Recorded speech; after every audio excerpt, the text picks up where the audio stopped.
Weinstein scandal, and more importantly, its cover-up and what it means for the Democratic Party, exposes the glaring hypocrisy of Hollywood.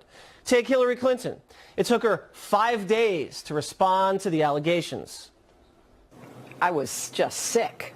I was shocked. I was appalled.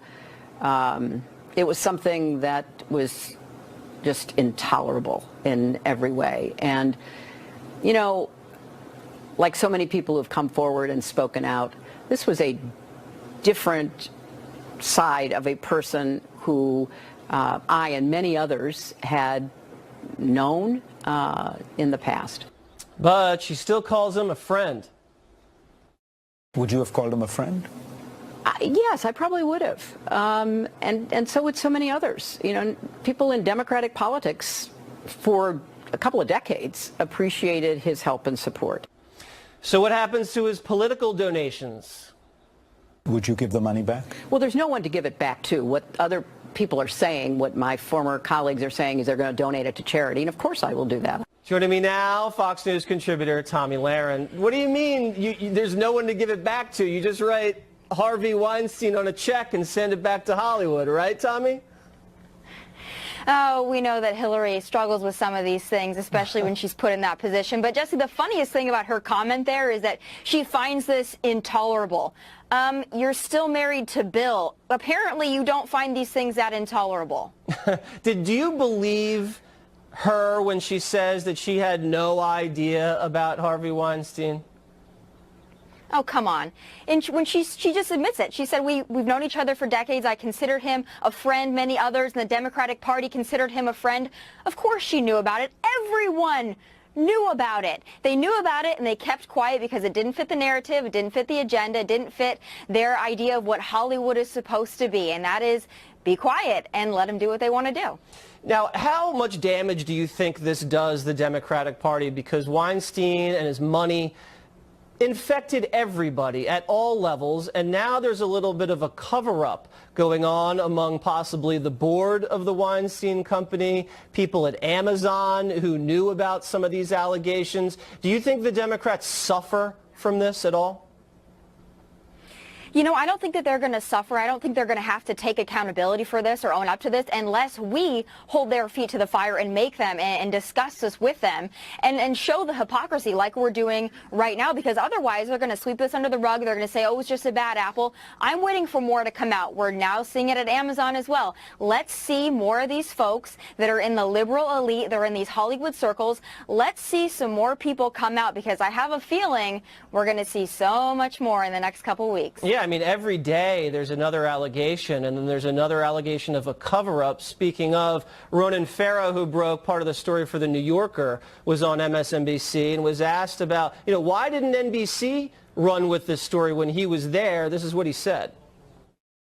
I walked into the door at The New Yorker with an explosively reportable piece that should have been public earlier, and immediately, obviously, The New Yorker recognized that, and it is not accurate to say that it was not reportable. In fact, there were multiple determinations that it was reportable at NBC.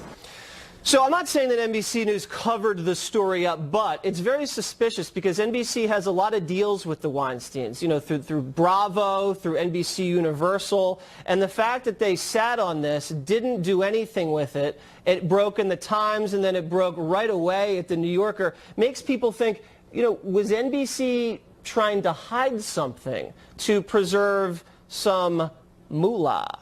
Tomi. Oh, I have no doubt, and I think the way we're going to get the answers is by asking the questions. Let's continue to push them. Let's ask these questions. When did you know? Did you hear about it? Did you hear about the allegations? Why didn't you report on it? Why is it taking you this long? Let's continue to keep asking until we get some answers. Well, I think the when did you know and what did you know, that question needs to be asked, and I think there's going to be more litigation that's going to expose some of this cover-up and what people knew and when they knew it, and people are going to have to start paying a lot of money because it seems like it's getting worse and worse and worse. We had a theory that we kicked around on the 5 the other day, and it was that if Hillary Clinton had won the presidency, this story never would have seen the light of day because this would have been so damaging to her husband, that it wouldn't have been reportable. But now that Donald Trump became president, it was easier to report. Do you buy that theory? Well, I do in part, but I got to ask you, Jesse, what hasn't she been able to get away with? Would it be damaging to her if deleting 33,000 emails wasn't damaging to her? If Bill Clinton and his history wasn't damaging to her? What more could this woman do that she hasn't already gotten away with? I don't think it would matter if she was the president. I think she would continue to get away with it. She's getting away with it now. This woman is not being held accountable by her own party. We are the only ones doing it. What would you, real quick, what would you like Hillary, as someone who calls herself a feminist and a champion of women's rights, what would you like to see her do with the Weinstein scandal vis-a-vis Hollywood? There seems like a lot of opportunity for Mrs. Clinton to make some serious change in her own backyard. Well, maybe not wait 5 days to make a statement through your spokesperson. Maybe Right. not just call it disgusting 5 days later. I mean, that, again, the time has passed for that. But I'd like to see what she's going to do with that money. I mean, she says she's going to give it to charity. What charities? She's taken a lot of money from some people that are very questionable. What is she doing with that money? So I want to see what she's going to do with the money. And then moving forward, if she knows more, if there are more people in her inner circle that seem to have a problem, we know Huma Abedin and Anthony Weiner, she had to have known a little bit about that. I want to see her come forth, and I want to see her expose more in her inner circle. And then maybe I'll give her a little credit. All right, Tommy, I bet I know which charity she's going to give the Weinstein money to. The Clinton Foundation.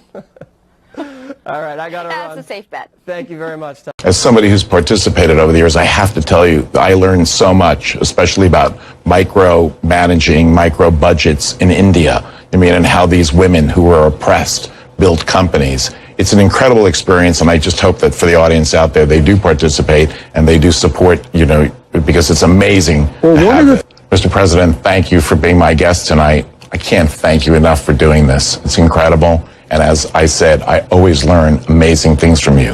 Hopefully they'll let us do this again, and we're just going to talk about movies the next time. This is terrible. This is one of the worst catastrophes in the world. Well, the first movie I ever saw more than once was High Noon. Right.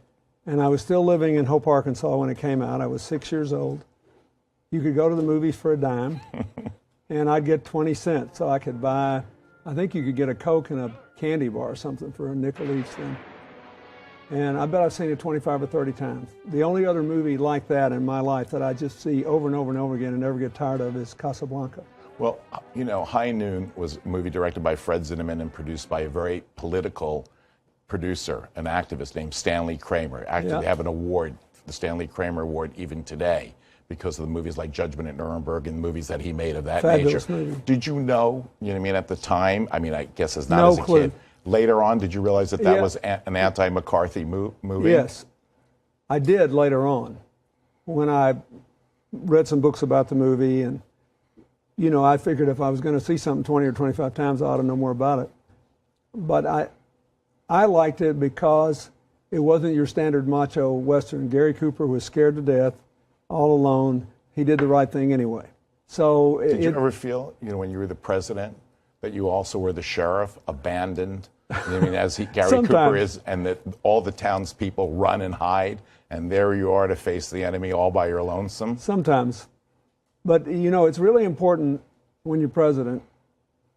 The equivalent of that is is an opinion poll. The day I helped Mexico, 81% of the people were against it. The majority of the people were against Bosnia or Kosovo or lots of other things I did.